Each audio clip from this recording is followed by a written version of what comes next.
3 ingredients lang makakagawa ka na ng ganito kasarap na Poto Seco. Ang Poto Seco ay isa sa mga cookies na napakadaling gawin at konti lamang ang mga ingredients na ating kailangan at talaga namang melts in your mouth ang sarap nito at pwede nyo rin po itong pagkakitaan.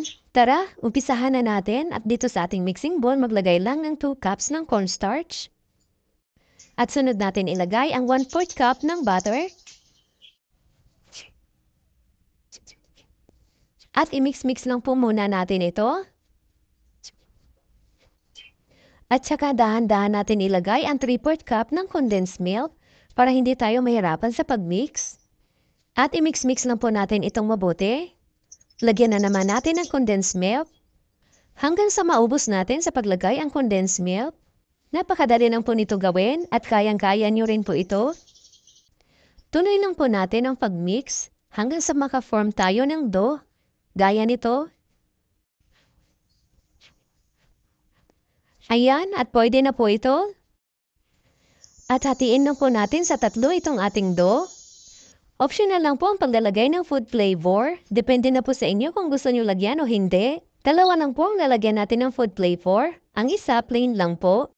Maglalagay lang tayo ng strawberry food flavor at mango food flavor. Masarap kasi yung may nalalasahan tayong ibang flavor. Ayan, at ganito lang po ang gagawin natin. Kung nasa bahay ka nang at naghahanap ka ng ekstrang pagkakitaan, pwede mo gawin ito. Masarap din ito pang stock sa bahay, pang merienda ng mga chikiting, at pambaon nila sa school. Gagamit lang ako dito ng cookie cutter para pantay lahat ang gagawin natin. Kung wala kayo nito, i-form nyo na lang ng pabilog at i-flatten ng konti gamit ang tinidor. Pero kung gagawin nyo ito pang business, mas maganda talaga kung pantay lahat para maganda tingnan at hindi tayo malugi. Kung wala kang oven, pwede rin po ito sa kawali. Sa recipe natin, hindi mo na problema kung wala kang oven. Pero sa oven ko po ito niluto, naubusan kasi ng gasol ang lola nyo. Ayan, at ready na po ito para ilagay natin sa ating cute na mini oven.